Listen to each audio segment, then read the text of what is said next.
Though it hasn't been 28 years since the groundbreaking first addition to the franchise, 28 years later retains the spirit of the original film, but isn't afraid to evolve. Danny Boyle and Alex Garland make their return as the director-writer pair behind the movie after being absent from 28 weeks later. They take full advantage of the increased budget and creative freedom at their fingertips this time around. 28 years later is less a long-awaited sequel and more of a reboot, bringing the franchise into the modern, grief-stricken landscape of contemporary horror movies.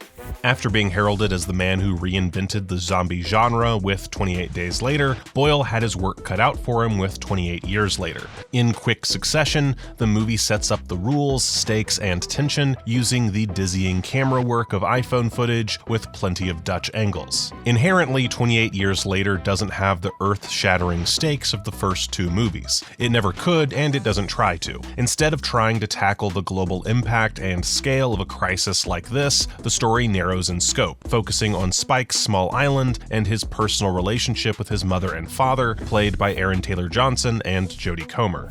Spike is a sweet protagonist, and it's an interesting choice to center on a child's experience, reminding us that there are people coming after us who will inherit the Earth and everything we've done to it. I felt the heart-pounding thrill of 28 Years Later many times over throughout the nearly 2-hour runtime, and this is what helped the movie fly by. The film has you in its grip for a long time, but takes the easy way out at the beginning of the third act in favor of a setup for the coming sequel. It's here that the pacing, so far fairly deliberate, starts to come undone. Amid the video game-esque kill shots and homages to military mobilization, the stakes of Spike's story and his emotional through-line are a little weak, never quite hitting the mark.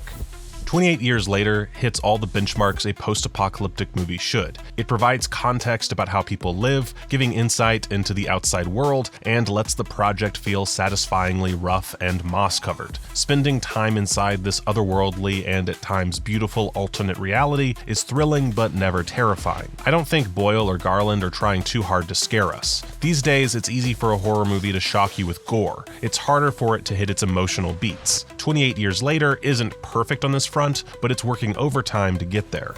By the end of the story, it fully sinks in that from the very first sequence of the film, 28 Years Later has been setting itself up for a sequel. While the intention behind the project might always have been to make sequels, it almost wouldn't make sense to watch 28 Years Later as a standalone. Though the propulsive pace is what piques our interest, I get the feeling that the story is already long gone by the time they've caught up to it. Fortunately, I didn't mind chasing down 28 Years Later.